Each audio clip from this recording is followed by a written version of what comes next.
everybody. Welcome to the premiere of Season 3 of the Retro Wrestling Review USWA podcast covering the year 1992 in the USWA. I'm Gene Jackson along with your favorites. First off, we have got Josh Briley of P3 Radio. And, of course, we have the man, the myth, the legend of Jonesboro, Arkansas himself, BT. What's up, guys? It's been 2 weeks. I told y'all before we started, it felt like 2 months. It's been weird. Crazy. Were you what would it be? Dethroned? I thought you was a king. You were a king the last time we were here. I was dethroned one weekend, a couple of times. I think he stole that crown. He wore it for a couple of weeks, then all of a sudden it abruptly disappeared. Or I don't know if maybe it'll come back. It'll make it. I do want to say, I want y'all both to know something really quick. I've signed some new sponsorship, but mainly I signed a contract for season 3, and Smokey made me. It's called the Paul Neighbors clause. I had to promise not to take my shirt off, or I would not get to be on the show. So it's the Paul Neighbors. Yep. Get it? Him. Paul Neighbors clause. Clause. Yep. And he revoked my perfect attendance. He said, because I was not on, this is the way he put it, the first 3 or 4 episodes or something like that. So I did not get the certificate. He tore it up in my face. So he can get pretty feisty sometimes. He's still pissy about Duke being in there. We did get a new sponsor. We got Platinum Plus, that fine jewelry store there on Mount Moriah. Have you been there yet? That's what no. They told me to tell everybody BT sent you for that special pearl necklace. So we will be getting some T-shirts from that place, and it'll be on your shop and my shop, and also Spaghetti Warehouse again in their own Holding Avenue, and we'll have shirts from Spaghetti Warehouse coming up. So I'm excited about that. Oh, what now? Now Smokey's pulling the Paul Neighbors again. He did that on Power recently. You gotta watch it. Can I pitch an idea for the Spaghetti Warehouse T-shirts? Yeah, go ahead. So, have it tie-dye, but it would be like spaghetti stained. You know what I mean? I like that. I got that. And it's like, it's just like a white shirt's like one of them Tupperware bowls. You can't wash that thing. That's right. You can't get it out. Oh, I love that. I'll look at doing that. We make sure they said they didn't really care, just so, and Platinum Plus said that too. Just make sure they got the address on there. So yeah, just anywhere on the shirt. As some of the employees would say. Yeah. I don't know if you've seen the Power Pro shows, Josh, but here lately, intern Benny has been stepping up to try to cut off some of the foolishness at the beginning. He likes us to get right to it. And he let it be known the other day that he's no longer intern Benny. He's now production assistant Benjamin. Oh, and now he's all, look at him. Wow. He thinks he's joined the York Foundation or some shit, I guess. He's got a proper name. He's wearing a suit now. It's a whole thing. But those eyes, he looks he is very serious about all the this. Computerized cat of the 2020s. That's right. There you go. You got his gimmick ready for him. Well, all right, before we move on, Benjamin, I want the big talk. I don't know if you guys are on social media this week. I know BT gets on there probably more than Josh, but the talk of the wrestling world for the few days was Jerry the King Lawler Street. Oh, in Memphis. It seemed like everybody but the 3 of us was there. I mean, there's people sharing pictures and videos and people messaging me, hey, was you there? I'm like, no, I didn't drive 4 hours to stand outside. It was outside, though. That's why I wasn't there. So yeah, they couldn't bring the street inside, apparently, so I wasn't coming. But I'm kind of offended because that was on Thursday of last week, and everybody made such a fuss about Jerry Lawler, and that's great. I'm glad Jerry Lawler got a street, but nobody talked about what happened in Jonesboro on Friday, Josh. I can't believe it. There was another dedication in Jonesboro on Friday. Brian Tramel Boulevard was unveiled. That's right. Damn it. And you know what I heard? I heard that is one of Uber's most trafficked streets, like in Jonesboro. So I that's a perfect spot. I was in talk with Uber, and for some reason they just stopped talking to me and canceled everything. I don't know what's going on. Well, there was it was said that during the ceremony, which unfortunately I couldn't make it all the way to Jonesboro on such short notice, but I think BT was there live via StreamYard because he wasn't going to the outside. I'm not going outside. Jeez. I think Derek King was there. I think Reggie B. Fine might have showed up. That was about it. But I heard that there was an Uber driver that come by throwing shit, cussing loudly. I'm not going to speculate on who that could have been, but I think we've all got a pretty good idea of who that might have been. A Southern or Yankee accent? I don't know, but it's very loud, very angry. Oh, and boy, he's probably not happy with the last couple of Power Pro reviews. I'm just going to say that. And, if you hadn't been checking us out, stream with us on Saturday mornings, 11 a.m. Central Time. Join us. The stream's live. Sometimes we're live. Sometimes we're not. But it's all fun and games nonetheless. This past week, Bo James was watching the stream, and he sent me some interesting stuff that we'll share on next week's Power Pro show. So make sure you watch out for that.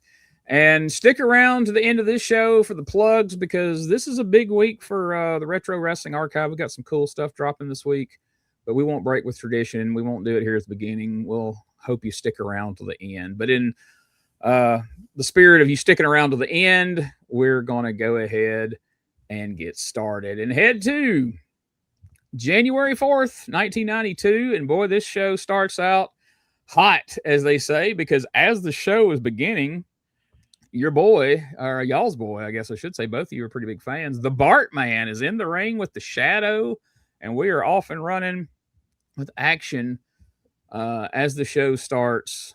And they've done this a couple of times on USWA, and it used to happen every now and again with CWA, I've noticed, when we were watching 85.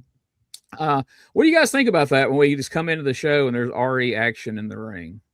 I mean, I think it sets the tone. And like we've said at the end of 91, it's like they're trying to present themselves just a little different.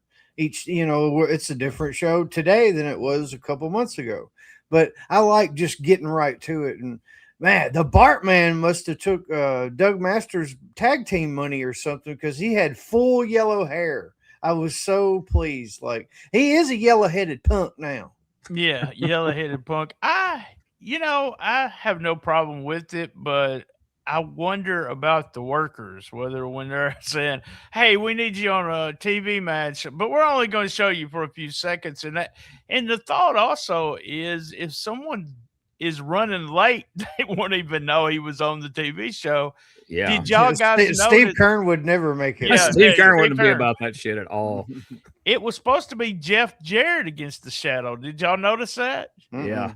That's what the graphics said. So they changed to what they were going to do for the day after they turned in the graphics. And so I thought that was interesting. But yeah, I don't have a problem with it, because I'm going to watch it at 11 o'clock. I was always that guy. But there's going to be some people coming in, a little late. And old Bart had already been on that show, and they mentioned him a couple other times, but we didn't see him. So, yeah. But what a finish. I didn't even get to comment on that. He hit the Johnny B. Bad sunset flip off the top rope. Yep. It looked great. I mean, and that's the first time that I've seen the Bartman do it.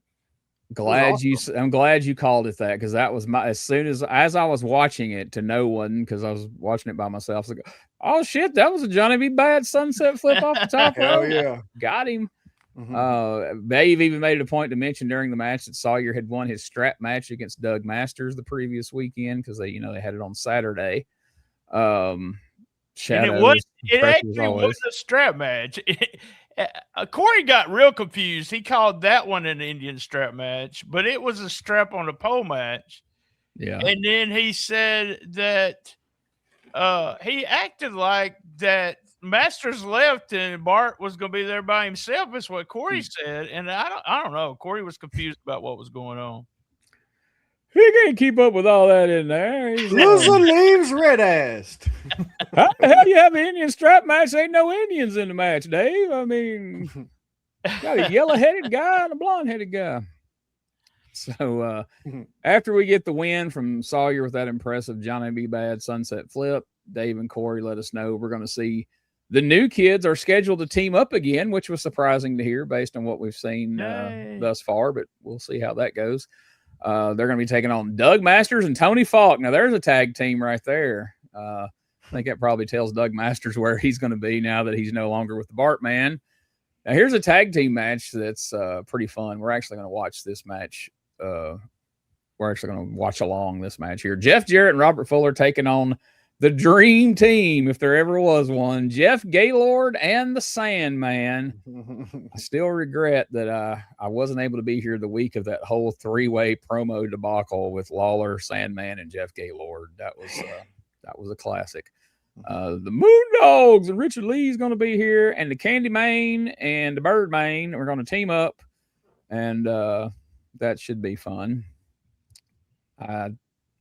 It's kind of ironic because they'll team up more in the future, but at this point, it was odd seeing. I didn't realize they had teamed up this early, I guess is what I'm stumbling over my words to try to say.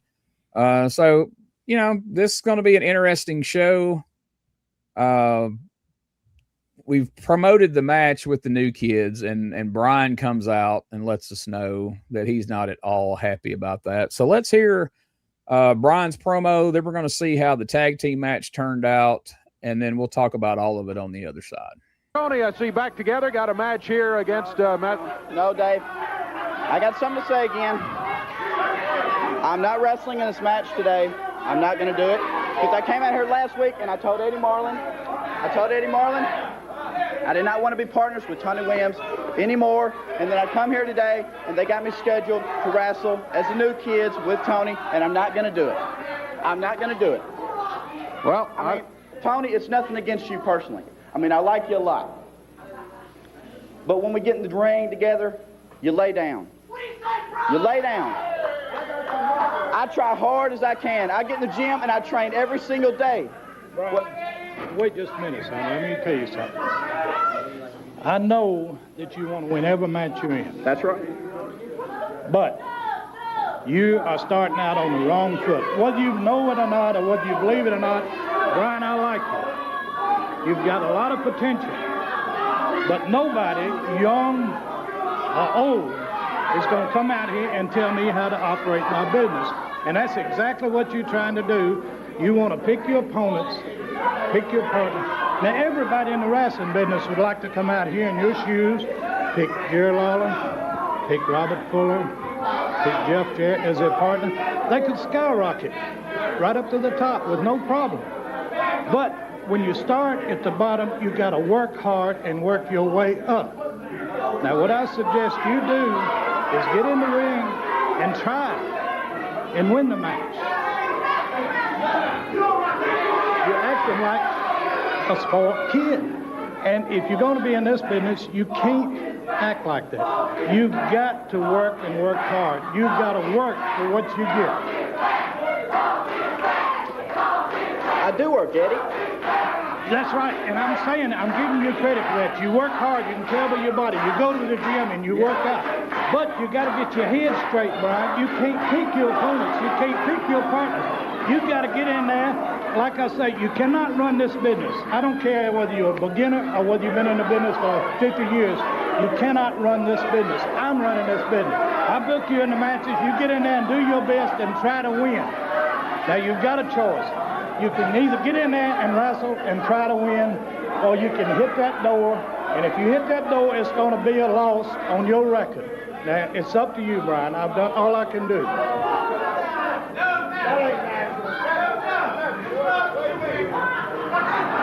right, I'm sorry, Eddie. I'll get in there and try. That's all I can ask for. Anybody, get in there and try. All right. Okay, Brian, I think you're making the right decision here. As Eddie said, as Eddie said, if you leave, that's a loss. So you climb in there with Tony, and you can. Okay, I forgot that whole long clip is actually just Eddie Marlin scolding Brian Christopher. That's actually we got another clip that's going to show the match here in a minute and the aftermath. But since we're here, what do you guys think of? I don't know. Eddie Marlin sounds like an In the Heat of the Night character to me here. If you walk through that door, it's going to be a loss. So he sounded way more Southern than he usually does. Even that's saying something. But I thought we'd already kind of made it past the split of the new kids. But here, Eddie's forcing them back together. Brian's talking about every time you get in the ring, you lay down. Like, what do you think of this promo specifically as far as early Brian Christopher? Yeah, I thought when he was using that verbiage, he's trying to stick with the dirt sheet people, using those terms. And like to me, like you, I thought something was wrong. I was like, I thought that this shit happened at the end, like they were done. And are you a jabroni, Tony? I'll never team with you. And we talked about the heel turn, and then it's like maybe they thought we have to do it better. There's still some more juice that's not been squeezed out yet. We've got to do something else with it. And then they figured, well, just throw him out there and tell him you can't decide when you don't have tag matches and with who. And they've always let people pick partners. And Eddie's Eddie's telling him, now you're trying to run my business. There's the door. Like, if you walk through it, it's going to be a loss on your record today. And Brian seemed like, I don't know if he was uncomfortable or anxious or something, but like Eddie said like 8 paragraphs that I do work, Eddie. And then he just stopped and Eddie had to take over again. It was just, I don't know if he was uncomfortable with the back and forth banter yet. Part of it could be he was distracted because that entire promo was lost on the studio audience because they were all into chanting at Tony Falk. They're all chanting, Falk is back. Falk is back. Oh. And they're over there trying to tell this story on the mic, and these mugs have no care in the world about what's being said on the microphone. I think because you can see Brian's eyes was over on the ring, and I think he was so caught up with like, why in the fuck are these people worried about Tony Falk that it completely took him out of the promo. Or that was, I don't know, that was my take on it. It may just be that he's so, uncomfortable, just he's too new at it. I know I don't love Brian's voice at this stage in his life. No, I should say that he's really he's real country. I mean, real, and just and you're just like, oh, please get out. And I was watching this. I guess I was thinking what Josh, but what I was saying was get it out, Brian, get it out. Come on, let's talk. And then the crowd started chanting. I was like, what? I couldn't tell what they were saying. But I'm going to go with he's just uncomfortable. Plus, I'm going to go with both of what y'all said. I believe he's uncomfortable being out there anyway. And then you got all this shit going on. I only did TV 2 or 3 times. Well, I did like 8, 9, 10 shows. I can't remember the crowd ever taking over something like that, but I would have probably lost I did more TV than that, but I would have probably lost my train of thought and what I was going to try to accomplish also. So, yeah, because I mean, for him, this is a big moment. He's actually got promo time. He's out here with Eddie Marlin, and nobody gives a shit. Clearly, they're chanting at Tony Falk of all people. Like, Falk is back. I didn't realize he'd been gone any length of time at this point. Right. But I don't know what the hell that was about. Yeah. Who knows? But let's take a look at the tag team match and then the aftermath. And I will say, I certainly didn't see where this was leading to specifically as far as what match comes out of this. This bout, just a second bout today on Championship Wrestling. Still got a lot to go. Both out, referee Kevin Christian counting on Tony Williams and Doug Masters. There's Brian trying to get a tag on his partner. He does. Comes in. Big drop kick on Doug Masters. What a drop kick by Brian. Takes Masters into the ropes. Clothesline on Doug Masters. Attacks his partner Tony. Tony holding Masters. Brian. Oh, he went for a clothesline and Masters ducked. He got Tony. Got a pin cover. 2, 3. Well, it's over with. That's it. 1, 2, 3. Brian tried for another clothesline that he got on Doug Masters, and there are your winners. Doug Masters and Tony Falk. Hey, look at this. Yeah. Brian is steamed up there in the ring. He is yelling at Tony. He was kicking the ropes. He is upset. He's throwing a tantrum for what he's doing. Yeah. Look at that. Yeah, he is very upset, Dave. He loses every single time. He gets in there and loses, lays down. I train hard. I take this serious, and he loses. Well, Brian, it's a loss. I know that, but I mean, it goes on my record. See, I didn't lose much. Well, it was a situation where. What is your problem? What? Huh? Let me tell you something. I did not lose. Let me tell you something, Brian. You're out here telling me that I don't try? You're out here telling me that I'm not in the gym every day? Everybody that knows me and you knows that I'm the one that tries. I'm the one that's in the gym 7 days a week. Now you guys talking to other girls. Don't lie in front of all these people. Tell the truth. No, everybody that knows this knows the truth. I try. You are not one bit better than me. Oh, well, what do you call that then, huh? Huh? Hold it. Now, let me tell you something. I can't spend all of my time here taking care of your problems. That goes for you, too.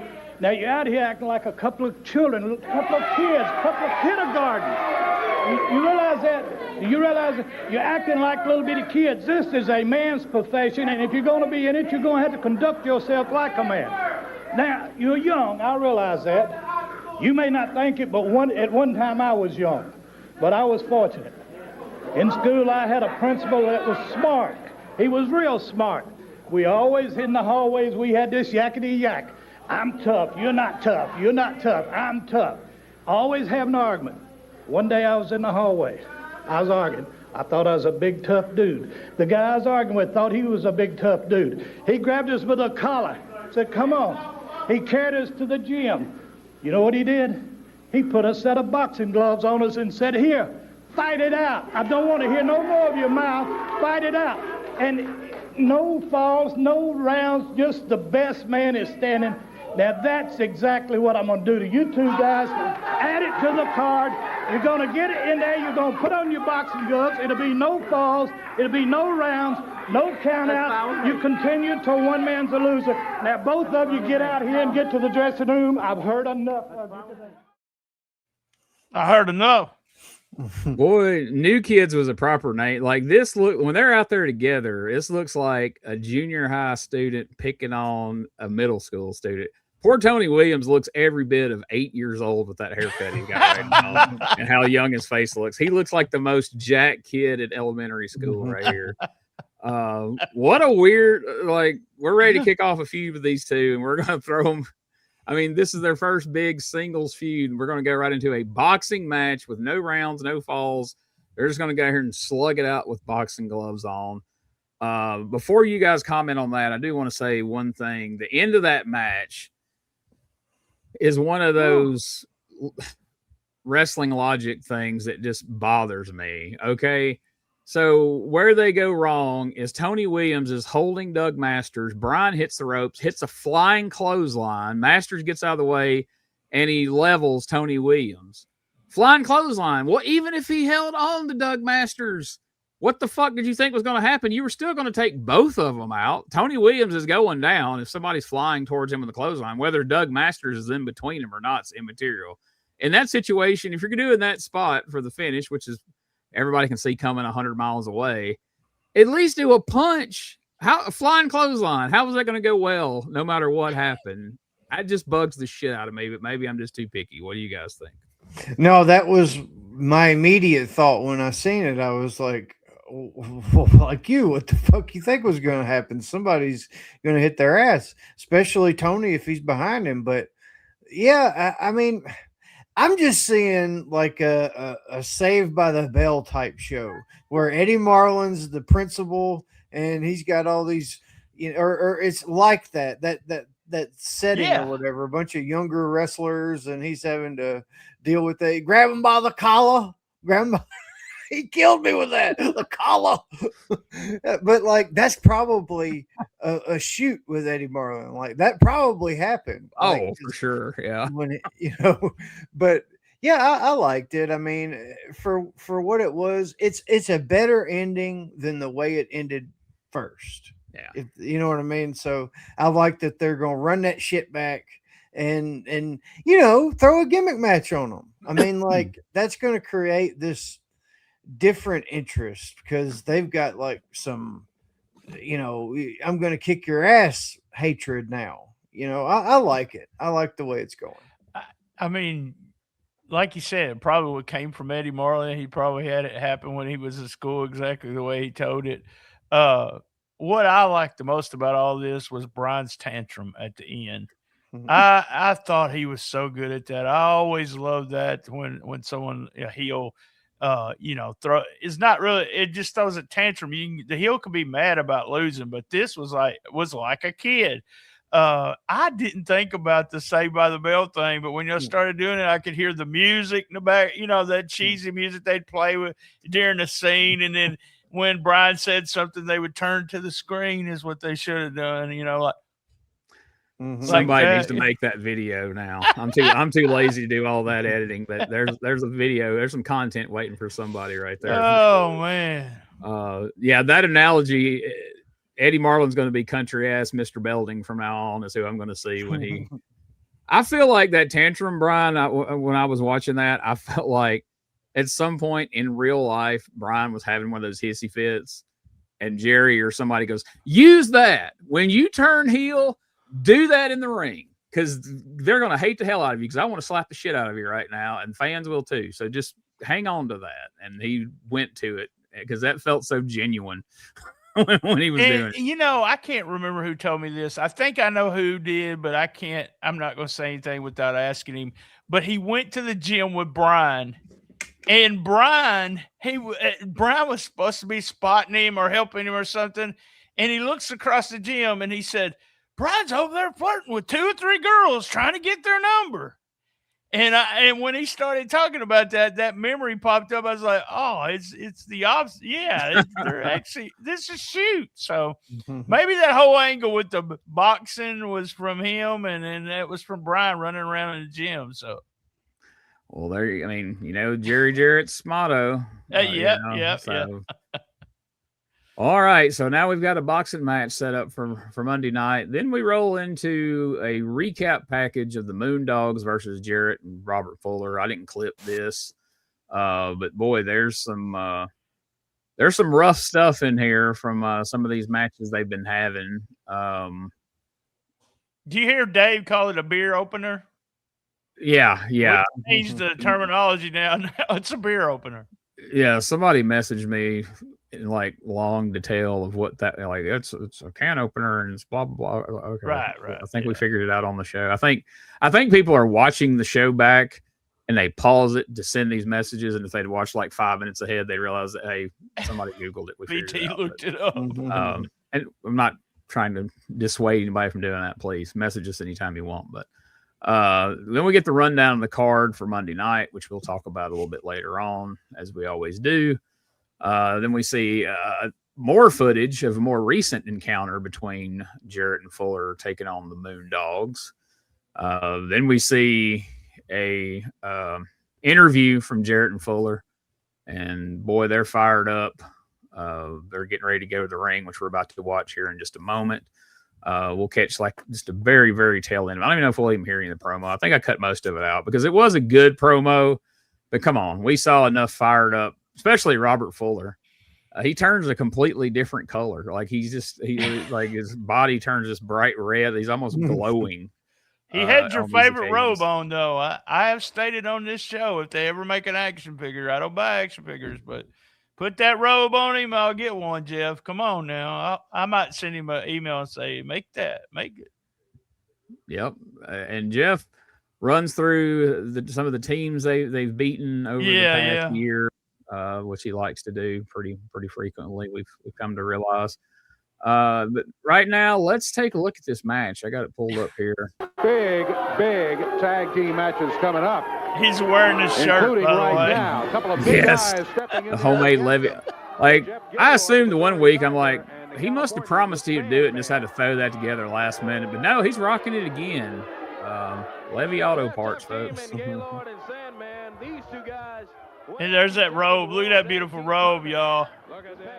Meanwhile, Jeff Jarrett's got his highlighter outfit on. When they showed the clips from Monday night, guys, they brought at the very front of the match, and then they went into just normal psychology, which I was just shocked to see the Moondogs do that. They did it where they beat the hell out of Jarrett, and Robert got the hot tag. I was like, you're doing that with the Moondogs? Yeah.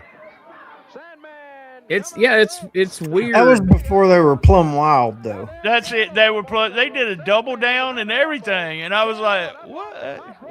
Wait! The leaping tiger." What the hell? Look at this. Crouching tiger on the top rope here. The pounce. It's just a boring ass double axe handle. In his head, that was Randy Savage right I there. can do it better. Spoiler alert. Just like the Macho Man. Did you see that? I guess they thought that they were so. Oh, yeah, baby. Such a legendary segment that they had to pair them. Like it would be fire every single time. Sandman's like, look, I can come off the top rope too. Look at that. It is so weird in 91 watching Sandman actually have like wrestling matches to some degree. I mean, I'm not saying it's all technical, but just more wrestling than you ever saw from, like 96 Sandman. Just as you said that, he was choking Jeff. Yeah. He ain't even smoking a cigarette. No, he didn't crack a beer or nothing. He probably drank a lot having a team with Jeff Gaylord. I'd love to hear Sandman talk about Gaylord. Oh, I know. He's got a podcast. Yeah, we probably should does, find out how to send questions into it and see if he'll answer it at some point. But rib him and be like, my favorite tag team of all time was you and Jeff Gaylord. What the heck? Remember when Gaylord used to carry you in Memphis with Hey, hot tag. It ain't gonna be a 619. It'll be plus 3 or 4 with his dick added in. Like a house on fire in there. Well, here they are. It's ridiculous. These Moondogs come in here.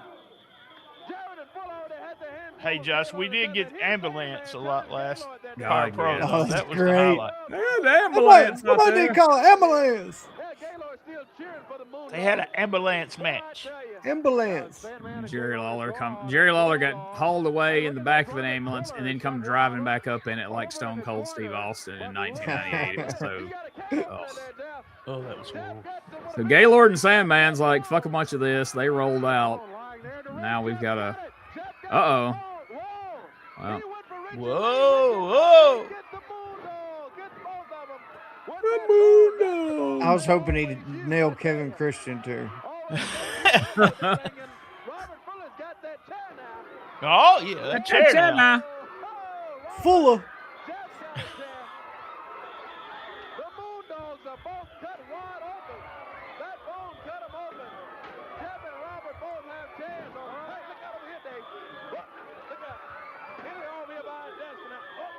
oh. Who would blow a whistle like that? Jeez. Hey, he'd have to be a real asshole just about there blowing a whistle like that. For the whole match? For the whole match. Ugh. As Robert and Jeff have got the Moondogs cut and bleeding. Look out, Corey. They're back behind the curtain. Jeff's got to Corey. On Power Pro. He should be just standing back there like he did on Power Pro. Yeah. Oh, shit. Oh! That was still. People say if they want about Jeff Jarrett. He did not fuck around with a steel chair. He didn't care, man. God almighty. He's hitting Chris Frazier. Yeah, I know they're out there trying to help. He says, that poor guy was getting shoved. He's like, dude, they told me to come out here. Got wild. Looking like fucking Stingray or Paul Walterhausen or whatever that guy's name is.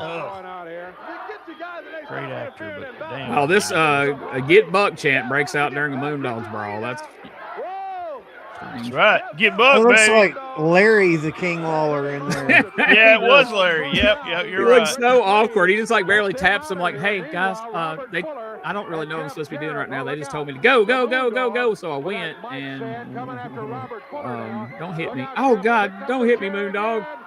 Oh, shit, he thought Jarrett was going to clock him with that chair, which he probably was about to. He doesn't throw fire on you. He gets one of them little poppers that you could still buy, like in gas stations out of season. Little snap pops. It's gonna get kind of warm in there Monday night, Corey.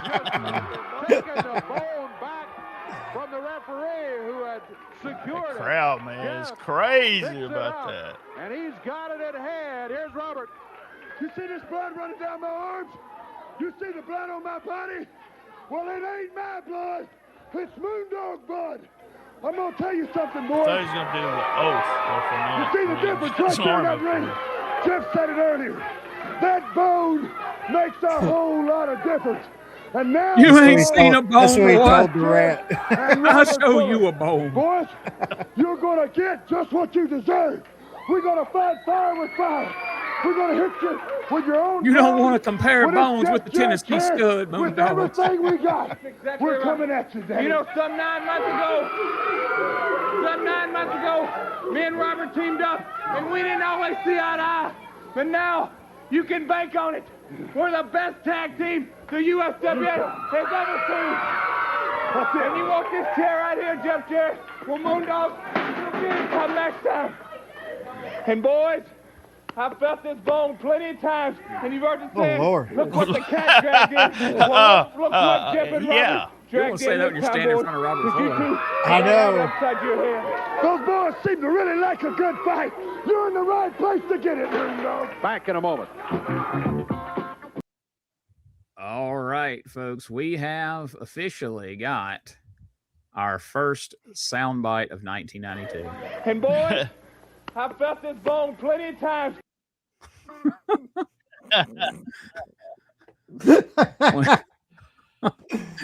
I heard that and immediately paused. I was like, whoa, what do you say? I ran it back. I'm like, oh, yeah, I'm definitely clipping that. Jeez. What an unfortunate line to say. Again, standing in front of Robert Fuller. That could be taken a number of ways. Well, that's a whole nother. Yeah, I'll wrap it around your leg. Get you from the front. And the tone of it changes depending on who's saying it. And that's Jeff saying it. But you imagine, bone, felt this bone plenty of times. If Miss Texas said it, it would just take a whole different meaning there. But so there you go. Hey, a match boy. starts out with Gaylord and Sandman. They just kind of exit stage right, and it turns into a brawl with the Moondogs for longer than the match went on that started.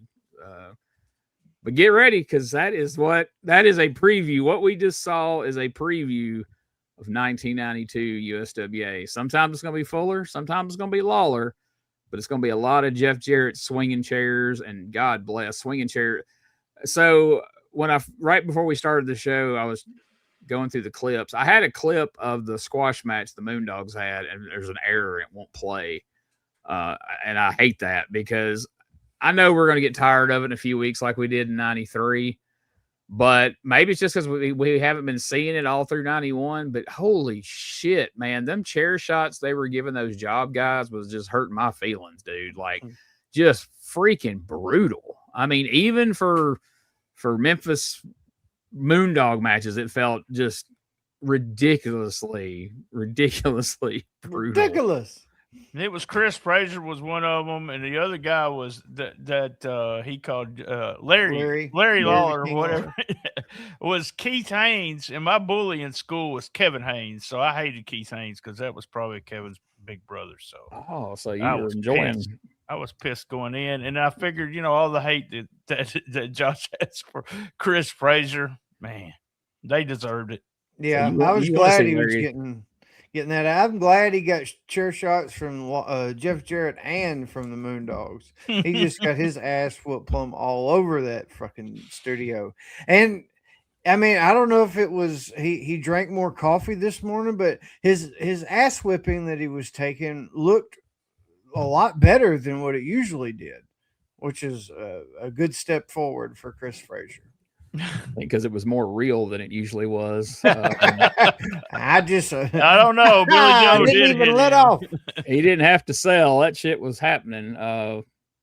Good Lord. Yeah. I don't know. I know like the main guys didn't get paid for jobbing for wrestling on TV. I think the job guys might've got like $10 or something. I don't know, but there wouldn't have been enough money. Like if I roll up to the studio trying to get on the show and they're like, well, we got a spot wrestling the Moondogs. I'm like, no, I'm good. I'm gonna head out, y'all. I'll see you. I just remembered I got to go to work. How awkward was that though, that you get your two missions that day? All right, we're going to need to use you twice. First, you're going to go out there and try to help break up a fight between Fuller and Jarrett and the Moondogs.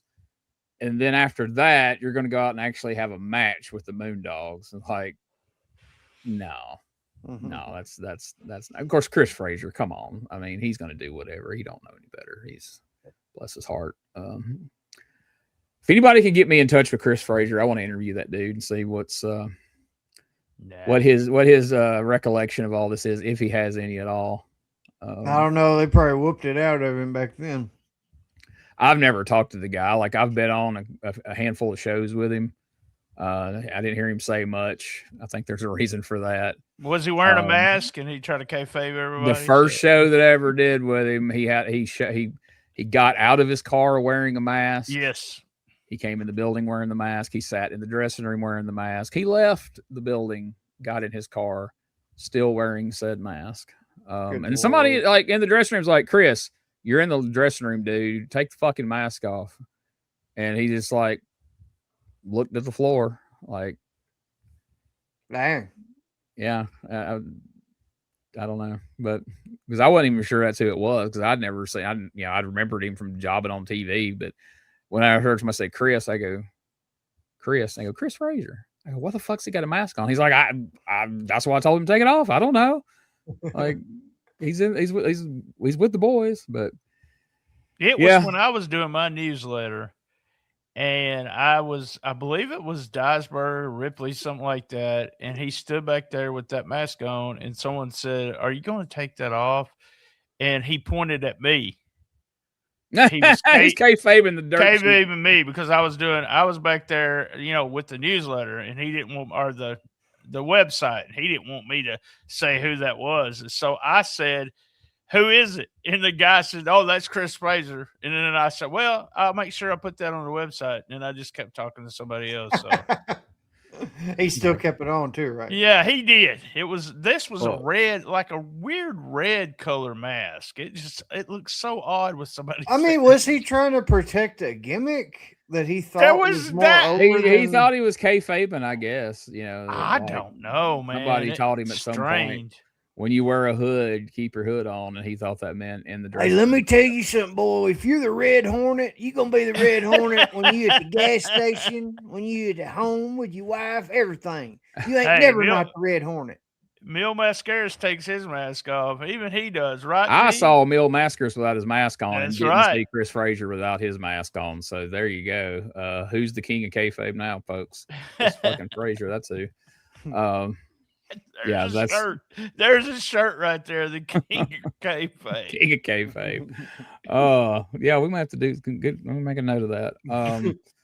Yeah, I've never told that story on here before, but yeah, the story of when I saw Bill Mascaras without his mask and how I realized I had is a fun story. We'll tell. It is a good story. Somewhere else. So believe it or not, last time we talked about there was going to be a three-way match, a three-way tournament's what they called it, with Lawler, Gaylord, and the Sandman. And the winner of that would get a world title match against Kamala. Well, guys, you're not going to believe it. Jerry Lawler came out on top, and he is going to be getting the shot against Kamala for the title. I know my money was on Jeff Gaylord. I just wanted to see that classic matchup, Gaylord and Kamala. That would have been a banger, as the kids say these days. But Dave said Lawler wrestled 5 times that night to earn that title shot. 3 guys wrestled 5 times. I don't even know where that maths, but it's double elimination. It was totally. Yeah. So there you go.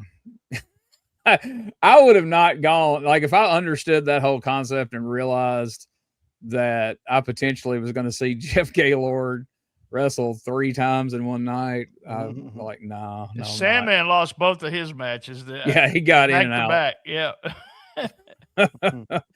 So then Jerry Lawler comes out. I didn't clip this because I know I figured BT didn't want to start 92 out with a Jerry Lawler promo.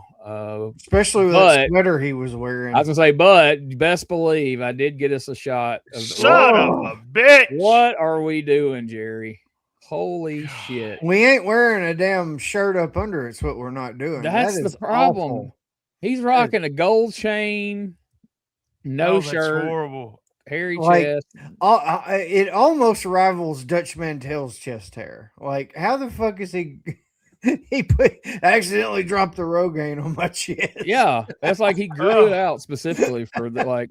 He's got. I'm preparing stuff for 1987. We're doing that retro with me and Steve Crawford, and he's wearing this week that we're doing it, a very similar shirt. I was like, who's telling him that he looks cool in that? Hey King, I like the sweater. But Yeah, go ahead and take that shirt up there under it off. I think it'd be good with just chest hair.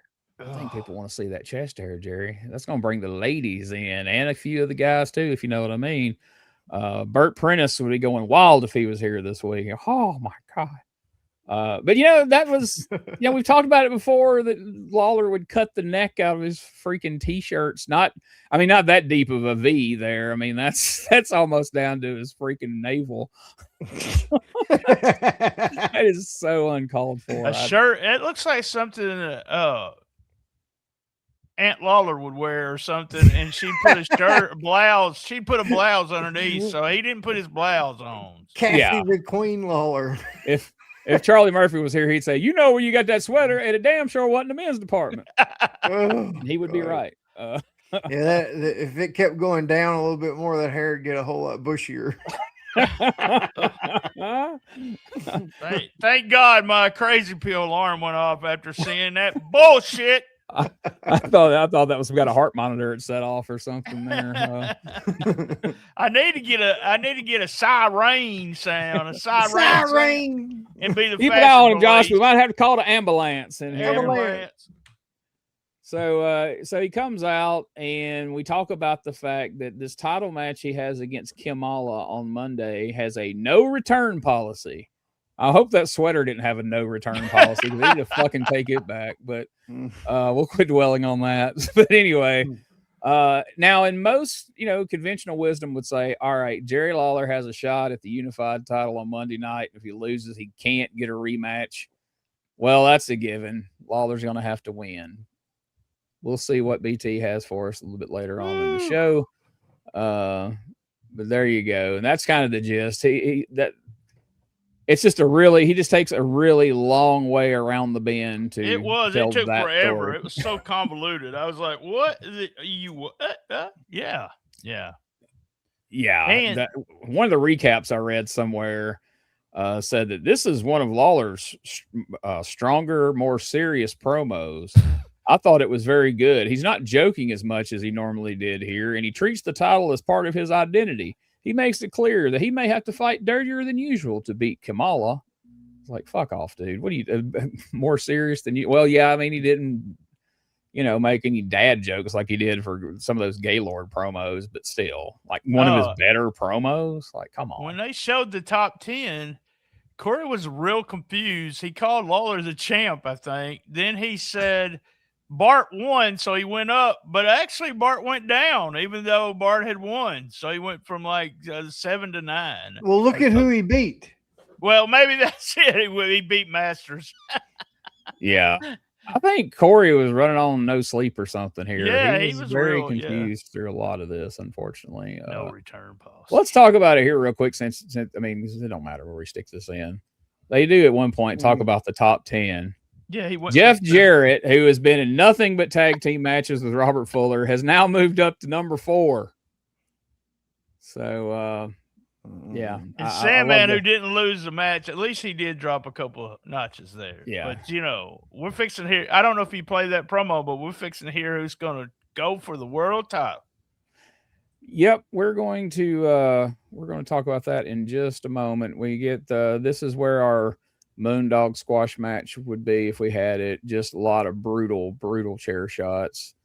Then we hear about where we're going to be: Forest City, Arkansas; Kennett, Missouri; Houston, Mississippi, where my aunt and uncle lives; and Jackson, Tennessee. I think we know some people from up around Jackson and Jonesboro, Arkansas. So you guys would have been covered right here in this little round of USWA wrestling. I never went to Jackson State Community College, though. I never saw USWA there. Only at Northside and the Omen Arena. Well, that's unfortunate. Omen Arena, boy, how did they draw there? I bet that looked like a fucking bomb scare most of the time when they were. I mean, or did you go in the heyday when it was still? No, 93. So it was, a little naked in there. Yeah, I bet. Shit, I went to a WCW house show that was pretty naked, and I think it was like 96. But watched the Road Warriors against the Steiner Brothers and the Omen Arena in Jackson. That felt strange. Oh wow, It's pretty cool. Yeah, I was going for that. Once they announced that on the card, I'm like, are you kidding me? And then later on, I realized like, oh, nothing really amazing is going to happen on a house show in Jackson, Tennessee on a Sunday afternoon. But you got to see, was that the one that Macho Man pulled Ric Flair's pants down and showed his ass and threw him off the top rope? Yeah. Yeah. Hey, you have pictures of that? You have pictures? No, I don't. Oh. I did have some blurry pictures with my little 110 camera of Steiners and Road Warriors, but I had already took up all my pictures by the time Flair's ass made an appearance. Thank goodness. I didn't get a clip of this, but we see some of the mixed tag team chaos with Dr. Tom Pritchard, Miss Texas, taking on Tony Falk and CJ. We see Pritchard hit a DDT on Falk in the clip there. CJ gets in the ring. Miss Texas tackles her, and they roll around on the ground. And we get a promo from Tony Falk and CJ, and I didn't clip this either. Now, this may disappoint some folks. CJ got spanked, too. She was upset about that. She got spanked. She was upset about getting spanked, and then they told us that Eric Embry's coming back, and Embry's furious, and he's still upset about all those pile drivers that Tom Pritchard gave him that got him Christmas break. But he's still mad. He got to go home for Christmas, but he's not happy about it. So he's coming back. That fucking hat Tony Falk's wearing, that it is so obnoxious. Like, where's that siren at? Fashion police. God, it was awful. Like, and that's. It's not even like a regular cab driver hat. It's like from the 70s or some shit. Yeah, it looks like he should be guest starring on Starsky and Hutch, like Huggy Bear or some shit with that hat on. But did you notice CJ didn't say a fucking word, nothing, and she was supposed to be super hot about being spanked and all that. I just thought it was funny that he was like, and I called Eric Embry and I told him everything that happened, and he got mad and he's coming back. Like, that's what it took for CJ to get a spanking and all that. Come on. Eric, they done spanked your old lady down here. You better get back. You ever get back to Tennessee? CJ. We'll be talking more about her as the weeks go on here. Mm-hmm. So then Eddie Marlin comes out to explain this. I don't know, I guess almost like a new system of getting title shots. Or he says every time they book a world title match, they get complaints and protests. And most recently, Jeff Gaylord had filed a formal protest and won it. Somebody had to have wrote it up for him, I'm assuming. Like, I'm sure he didn't do that of his own volition. And so then he kind of drives back home the top 10. We see the top 10 that we just looked at a moment ago. And so they're saying that now, because of the protests, that they're letting the wrestlers work their way up through single matches and then a battle royal. And then, it's always the best way to find a contender to the heavyweight title is a battle royal. So that's a little bit about Monday night. We'll get to that here in a few minutes. Because right now, let's talk about the man who wants the world title. We're going to hear a little bit from him, and then we're going to see him in a tag team match. It's the Birdman. Coco Beware. Direction. Hello, Coco.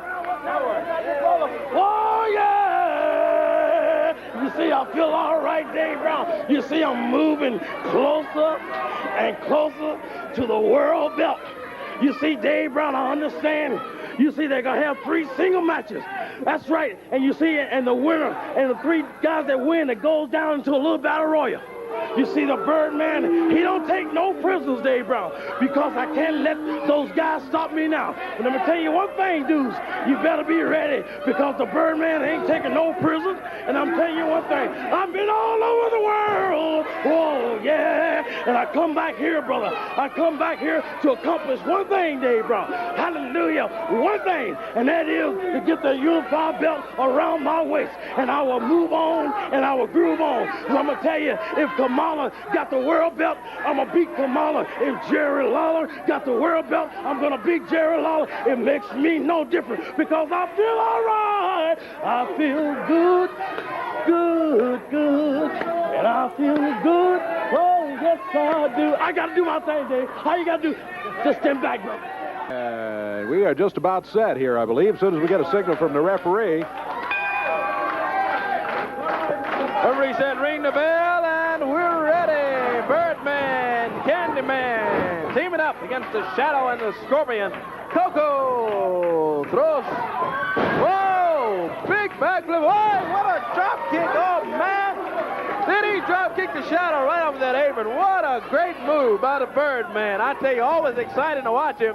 Throws the Scorpion into the ropes. Candyman with a big backflip on the Scorpion. Boy, the Shadow better check his teeth. I don't know if he's got all 32 of them in there now. Tell you what, the Candyman looking pretty good there. He just waited for this big Scorpion and let the Scorpion's own momentum take him over his back there. That was a nice move. Real nice move, boy. Clothesline by Candyman. Takes the Shadow down. Candyman tags his partner. Coco comes off. Whoa, big clothesline. Throws Shadow into the ropes now. Coco with a foot to the midsection. Picks the Shadow. He's got him. There's the bird. Picks the Shadow up.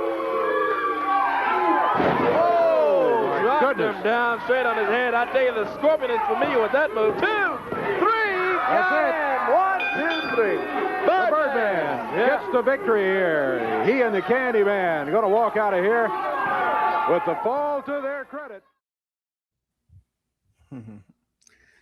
I haven't seen Dave look so genuinely happy as he did during Coco's promo since Spirit of America left. I mean, he was just digging that promo. And I, for one, I don't know what's more annoying on this episode, Coco's sing-song way of doing a promo or Brian's voice, but I wasn't a fan of either one at this point. And that brings up something, too. Kind of just Spirit of America just kind of faded away into the distance. The Warrior came and went. Like, the only person around from that wave of people from up north is the Sandman. JT Smith gone. They pretty much cut loose everybody, and of course, Gravedigger was around for about 2 weeks, and thank God they thought better of that shit. But Coco trying to explain that they're going to be 3 matches, and then they're going to be a little battle roll, like this cute little battle roll in there. But then the one they're going to get a world title shot. So even he, though, sounded like he got kind of awkward there from his, like, there's 3 matches, and it's going to be a battle roll, a little battle roll with 3 people. I'm going to get that title shot. Dave's just grinning from ear to ear. Like, I don't know what tickles Dave so much. Did we not have a triple threat at this time? Had that not been invented? I don't think so. No, so that's all it was a triple threat after they got 3 people to do it. So, because I mean, when triple threats really became a thing was after the Shane Douglas, Sabu, and Funk. Yeah.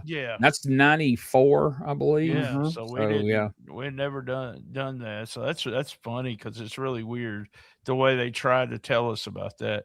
Coco also put over the World Fitness Center. I was waiting for him to have a T-shirt or talk about his softball game coming. He wrestles the whole match with the T-shirt, and after the match takes the shirt off. Like, I think he got it backwards, dude. But whatever. I kind of like seeing, it's trim Coco. I haven't really thought about it the last time he was here, and but like Coco nearly puts on 50 pounds probably, in the coming up probably within the next year, because by the time he's high energy with Owen Hart, he's like huge, wearing those baggy ass Owen Hart pants. So I guess that would be.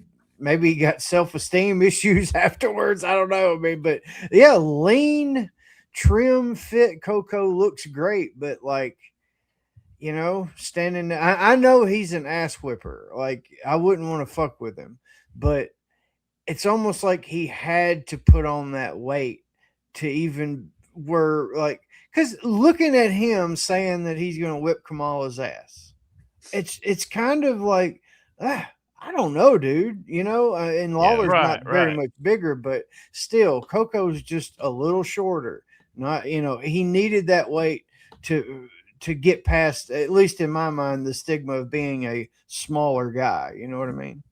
Well, I hate to be a spoiler because y'all know I don't do that, but we're going to see Coco a lot here in the first part of the year.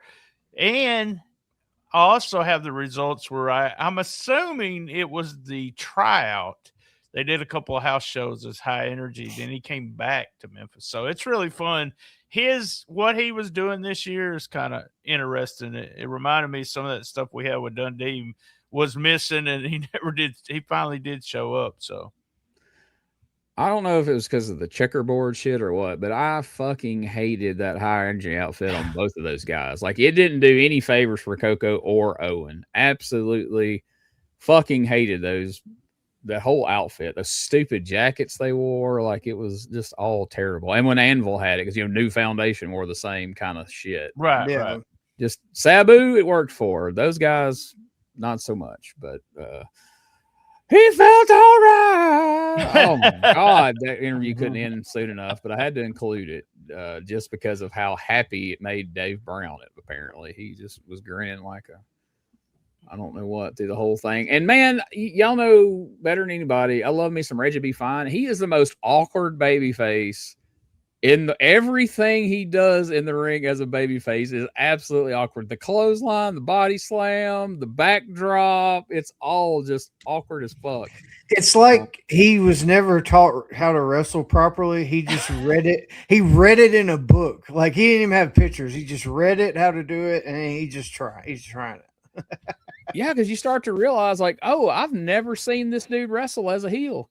He choked people, he raked their eyes, and he mostly just sold and jumped out of the ring and said he pulled my tights and pulled my hair when he was bald-headed.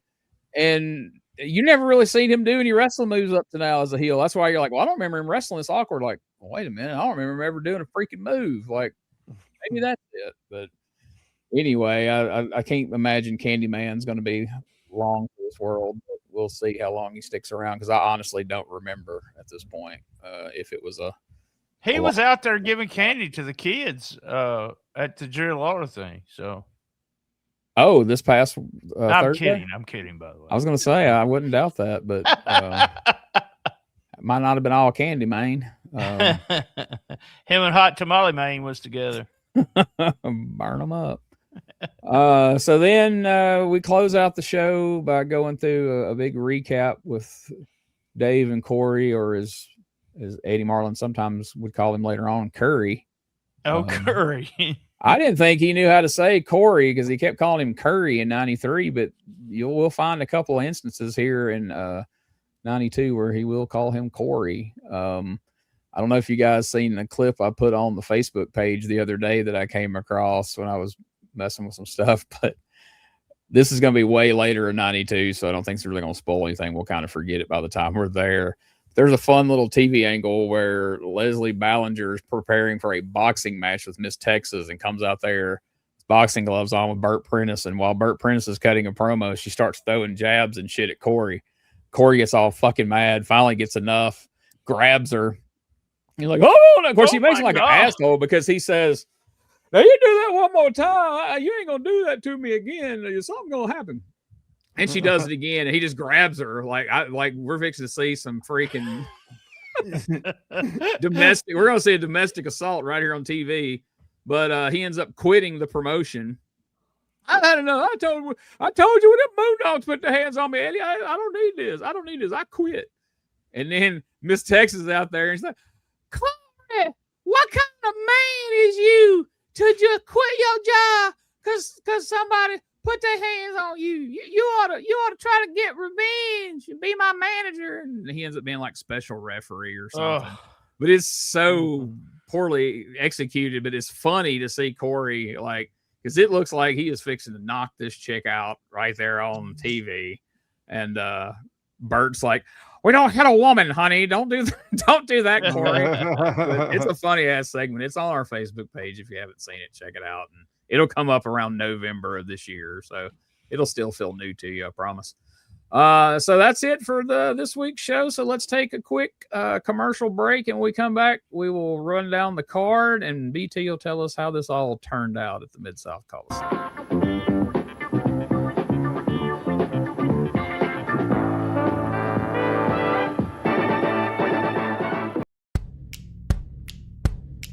There's a cry across the heartland, a yearning for the days gone by. And in little old Corden, Indiana, they're happy and they'll tell you why. They got butt drugs, they love butt drugs, butt drugs, butt drugs. I love butt drugs. I recommend butt drugs for everybody. I can always count on butt drugs. When I think drugs, I think butt drugs. For all my health needs, I turn to butt drugs. You want hometown service and cheap hot coffee and liquor. Now that's the ticket. You can tell Walmart, CVS, and Walgreens exactly where to stick it. Butt drugs. We love butt drugs. Butt drugs won't let you down. Free parking in the rear. Check out Kayfabe Cave. We are a destination for wrestling fans. Come see our museum area featuring ring-worn memorabilia and collectibles. We carry figures, cards, belts, and much more. We take pride in bringing you the rarest and most unique meet and greet opportunities. Please follow us on social media at Kayfabe Cave. Remember, keep it kayfabe.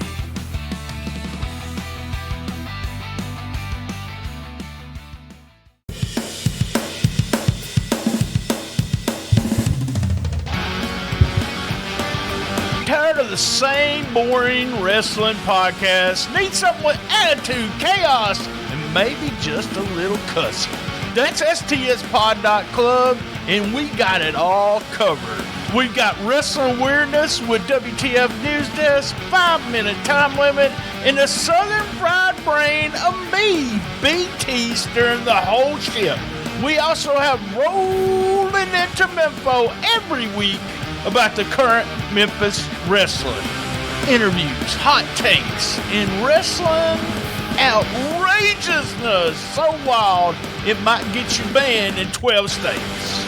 That's right, it's SDSpod.club, or search all podcast catchers for Shooting the Shiznit, where wrestling podcasts grow chest hair. Not sure what that meant. Love my mama.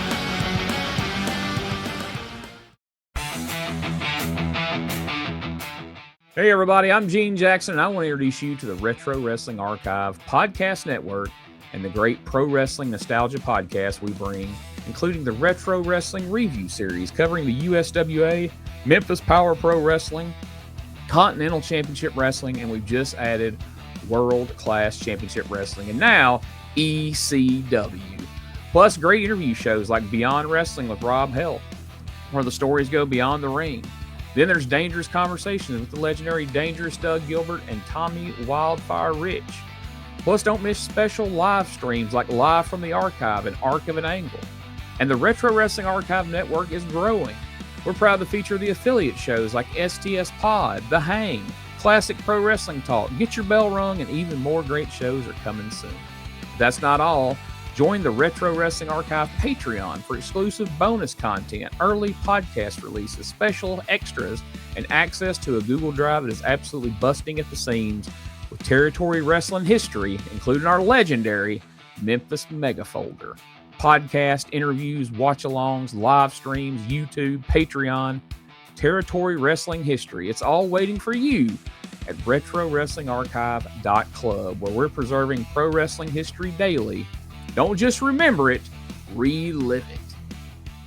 All right, well, let's hear the card, and then we'll see what everybody's favorite and least favorite and all that was. I haven't totally forgot the format. There's been a couple of weeks where I forgot to ask, but trust me, it's coming. Here we go. 7:30 is when it all begins. Opening match of the night right here, the Sandman, the Californian, going against Tony Anthony, the Dirty White Boy. And by the way, these first three matches, the winners will advance to a battle royal, and tell you more about the battle royal in just a moment. But right now, remember, the winners of the first 3 matches advance to a battle royal. Dirty White Boy, the Sandman, in the first one. In the next one, it'll be the Missouri Tiger, Jeff Gaylord, going against the Candyman. And then following that, Coco Beware, the Birdman, will be going against Tony Falk. And again, the winners of each of those first 3 matches advance to a battle royal. But before we get to the battle royal, a little bit breather for the folks who are in those preliminary matches. And Brian Christopher and Tony Williams will be going against each other, not in a wrestling match, but in a boxing match. The 3-man battle royal that we told you about, the winner of the battle royal will get a world title shot. We'll have more to say about that situation a little bit later on today. Following that, the Indian strap match. We told you a bit about this just as we came on the air, and Bart Sawyer was involved in a match at the time. It'll be Sawyer against Masters.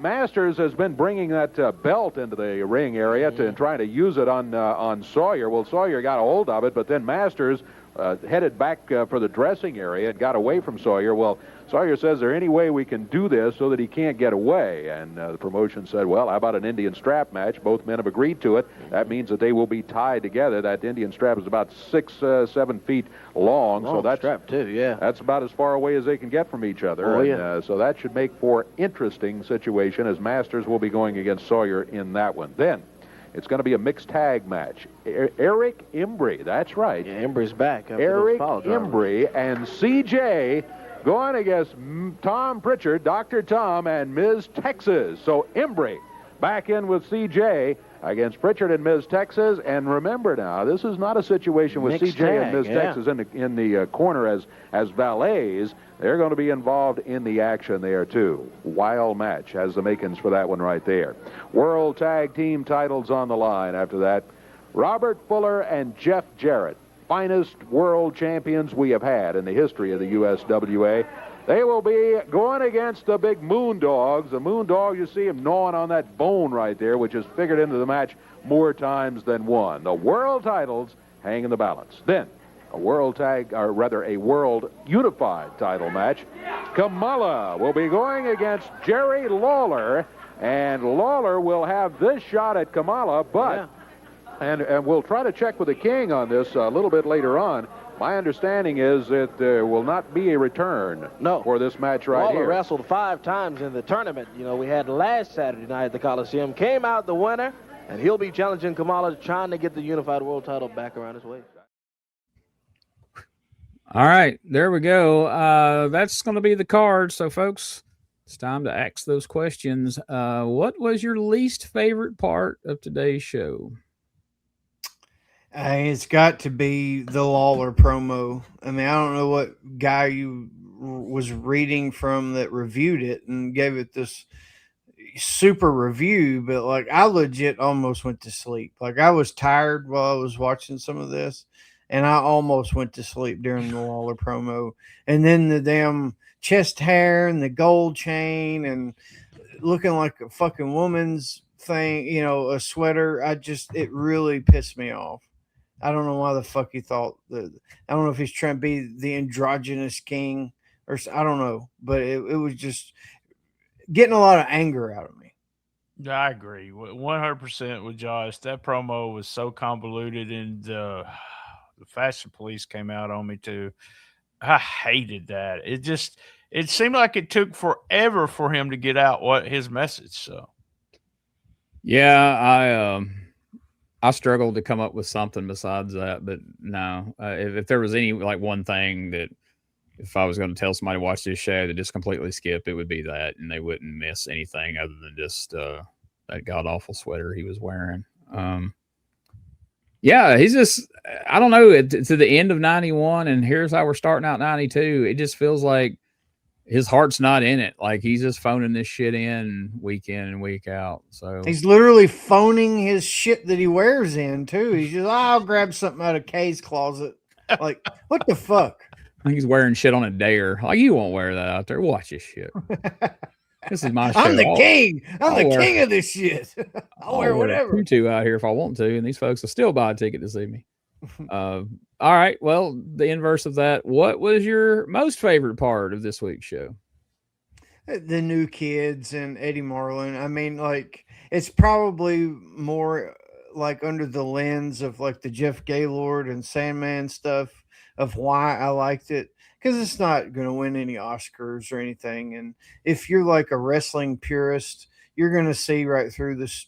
You know, you'd think it's bullshit or whatever, but I liked it. It's entertaining. I like just seeing Eddie Marlin in the Mr. Belding role and just that whole scenario. It's something very different because usually this is an older wrestler's territory, aside from just a few younger guys like Rob Van Zukowski or whatever getting the shot, and he did horrible. But I like how they're trying to make something out of this. Yeah. I like that, but I guess I probably will be saying this is one of my least favorite parts by the end of the year. But Moondog's Jarrett Fuller, I just love all that stuff. Fuller's interview, Jarrett, everything, the chair swinging and the whole 9 yards. So that was my favorite. Yeah, my favorite part, and I hate that the damn video fucked up, but yeah, my favorite part specifically was that squash match with the Moondogs, just because it's one of those moments where I don't care, how smart you think you are or how jaded you are to wrestling. Like nobody could sit and watch it and go, "Oh, that's bullshit. They're not hitting those guys. They are killing those freaking guys." Like there's no way anybody, no matter how big of a doubter they are, could go like, "Oh yeah, you can tell that's all." No, these poor bastards was getting the shit beat out of them. And I'm wanting to go, see how this is going to play out with Fuller and Jarrett because they finally got some real competition here. Like most of the people they wrestled in 91 were pretty eye rolling, but here you're like, well, they may win because that's Daddy's boy, but they are going to get the shit beat out of them on their way there. That's going to be interesting. So, would you guys buy a ticket to go see this card that we've promoted Monday night? Yeah, absolutely. I got to see how this. I got to see how, because it doesn't seem like anybody knows how the three-way match and the battle royal and everything's going to work. So I'm going to have to go and see how it's for real supposed to play out.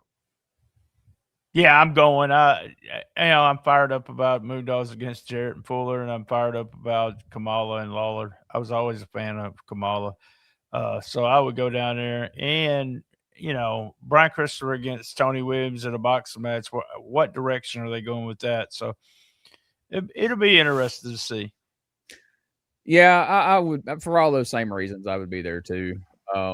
That Lawler Kamala match on TV would have fired me up to see more of that in person. And I'm like UBT, like as a kid, I remember I was always, I wouldn't have called myself a fan of Kamala then, but at the same time, I wanted to see him wrestle. Yeah. You look back on it later and like, he didn't really do anything, but he was so damn big and just, it was an attraction, especially there in Memphis, because he was so. And I didn't get to see. Yeah, I didn't get to see him at any of the house shows. Then I did get to see him, later on in his career here in this area. I think it was for a Kenny Valiant show, but I didn't get to. We saw all kinds of people come through that little Blythe, Arkansas. Tommy Rich, Eddie Gilbert, Hulk Hogan, Michael Hayes. Did Idol ever show up there? Who? Did Idol ever show up there? No. He was never scheduled. Damn it. Yeah, and the curiosity of what's going to happen in this alleged boxing match with the new kids, are they really going to be out there beating the shit out of each other? Or is it going to be really piss poor worked? Like the curiosity of that now in 92, I wouldn't have really had that thought process. I would just want to see if these and the Indian strap match too is a good gimmick match. Somebody's gonna get their ass beaten that, so it was always fun for sure. Yeah. The graphics with the Sandman and Dirty White Boy look like just two glamour shots of two guys. Like they went to Walmart. Yeah, exactly. Like it looked like it was done in a studio. Like that would have been on the wall. Like, look, we even made these two guys glammed up here. All right, so I know BT that you've tracked down the results for us. I do. I have the results. No attendance for this show. In Memphis, we had Jeff Gaylord beat Candyman. Coco Beware beat Tony Falk, and Tony Anthony pinned Sandman to put all three in what he calls a pinfall battle royal, where the winner was to become the number one contender for the USWA title. Ware won the battle royal by doing a semi-heel turn on Anthony. So we'll get to see clips of that. Also, Brian Christopher beat Tony Williams in the boxing match. Bart Sawyer over Doug Masters in the Indian strap. Tom Pritchard and Miss Texas beat Eric Embry and CJ by DQ. Moondogs beat Jeff Jarrett and Robert Fuller to keep the USWA tag team titles. And in a surprise, Kim Mala kept the USWA title, beating Jerry Lawler by DQ when Lawler threw fire. I thought I knew the result of that match when he started talking about, he don't get another chance. So I think that, and like I said, we'll see Coco in some stuff. So it's fun, something new. The next night on Tuesday night, they were in Louisville with last week's card. So Lawler beat Gaylord, Lawler beat Sandman, Gaylord beat Lawler, Gaylord beat Sandman. So they did the same thing with Sandman not even getting a win in that little thing. And then Lawler pinned Gaylord to become the number one contender for Kamala's title. Anthony beat Falk, Christopher beat Candyman, Sawyer beat Masters in a strap match is what they put.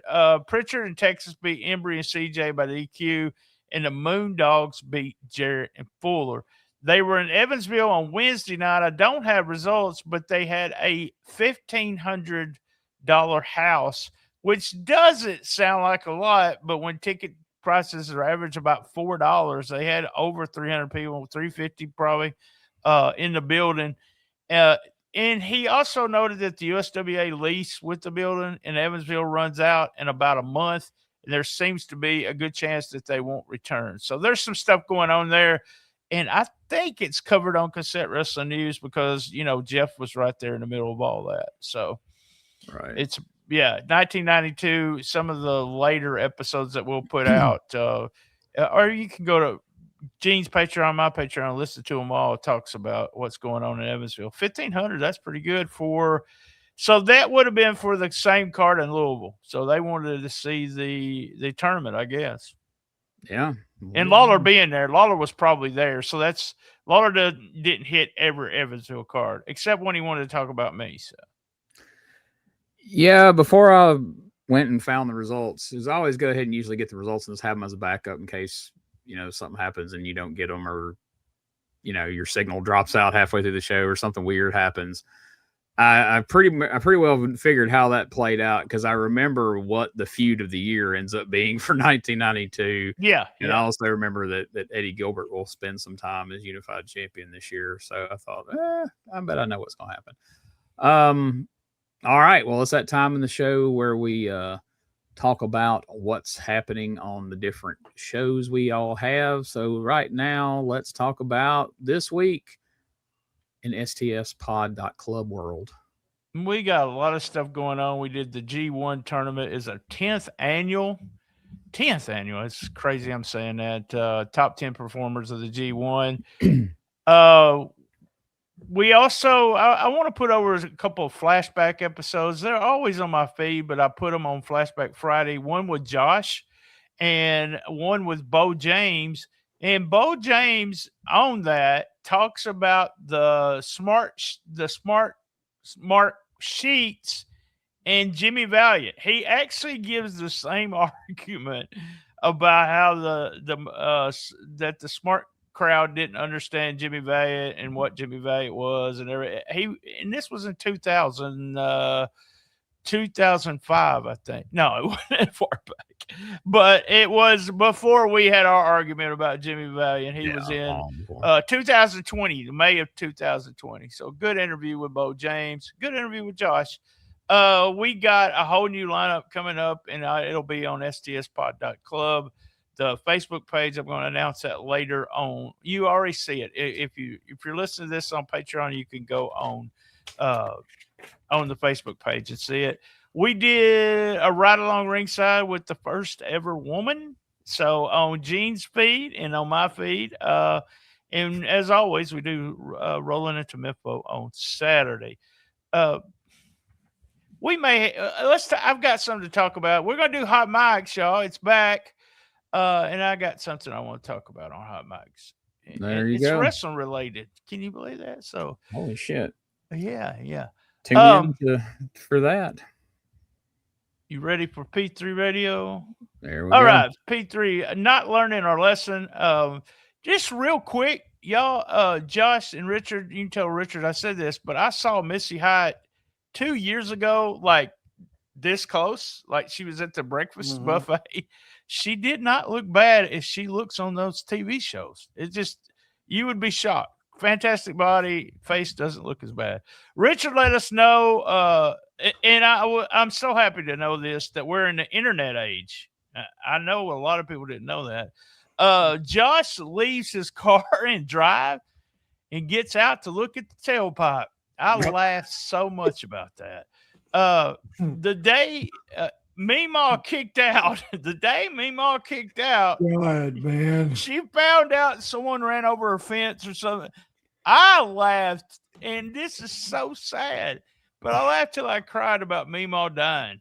Dude, he was Richard doing the is so bad face and about everything. He was like, he was giving visuals, and I didn't know what to do but just laugh. Like, I was like, oh man, this is how he's working his trauma out. He's laughing. Man, I about guess his grandma so. dying. Yeah. I got trauma now. So Richard and Josh, both y'all introduced me to something. I've been through all my family asking them about this. The goose on the porch. I did not know what y'all were talking about, and so I guess we got to get a goose now. Waking up, we had a story with some guy waking up in a different state in the back of someone's car. I kind of did that once. All right, that was it. Good stuff. That Meemaw story was, and I've got your brain fart on the tailpipe and getting out. I got a couple brain farts I'll tell on the hot mics, or at least one of them. That was similar to there's that. times that face you were saying about Richard doing. There's times where P3 Radio needs to be a video show that it would really add if you could see some of the expressions and things being. Yeah, he said she was like this. And I was like, oh my God, because I just went through so much medical stuff with my mom. And when I first saw her in the hospital, I was like, well, I'm just ready. She's gone. Let's decide what we're going to do. I mean, I really did. I thought that was it. So, it was funny and it was sad at the same time. I was crying for a reason, put it that way. Well, yeah, it helps to be able to laugh once you've gotten through it on the other side. So RetroWrestlingArchive.club, that's where you'll find all the Retro Wrestling Archive stuff. And man, this is a big week this week. Monday, we've got me and Brandon have our bonus episode of ECW, our episode dedicated to the Rockin' Rebel and his career and that whole ugly murder suicide. We decided to just do a whole show about it, address it, and then move past it. Turned out really good. It's a heavy show. It's a heavy subject, but I'm proud of how it turned out. Gotten a lot of good feedback. It's already up on Patreon. But as you're listening to this if you're listening to this on Wednesday, it dropped on Monday. If you're listening to this earlier than that on Patreon, well, it's there. Tuesday, another show I was excited about. Beyond Wrestling returns, and this one is going to be, rather than an interview, I joined Rob Helt to talk about the USWA Larry Burton sale.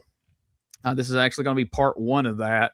And I did a brief summary of that several months ago. Rob, with his legal background, kind of gets into more detail as far as the legal side of things and how all this came about and what a lot of this stuff means that you'll read about. So it's an interesting topic.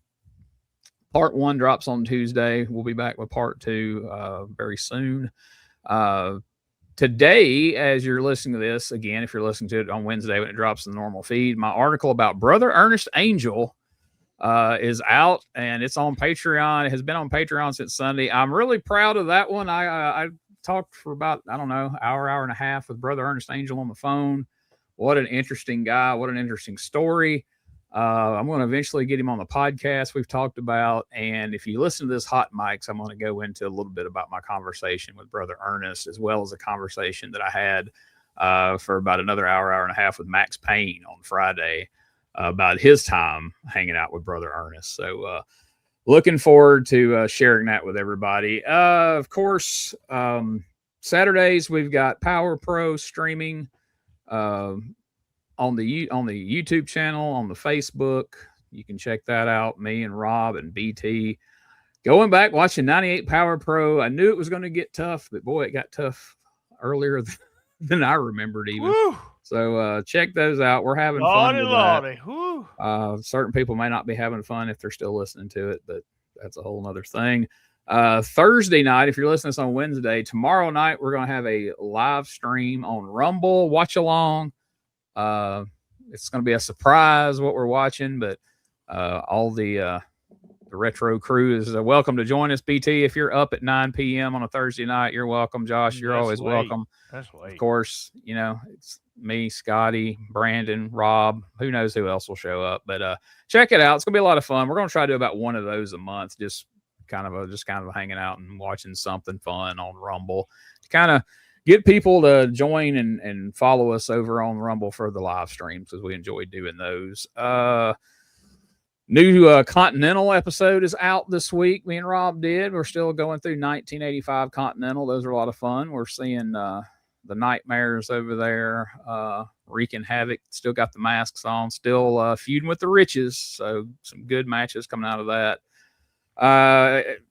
For Patreon, I'm pondering. I have got a external hard drive just slap full of Portland wrestling that I need to start watching, and I hadn't been able to make myself start watching it because I mostly only watch stuff that I do podcasts about. So I decided, well, what's the best way to get myself to watch it? I probably should podcast about it, but I can't have any more on the main feed. I need to put some more stuff on Patreon. So I'm debating doing a Patreon, like maybe bi-weekly or something, of doing a watch along with some Portland. So if that's something you would be interested in, let me know. I'm on the fence. I've had somebody reach out about wanting to co-host it with me.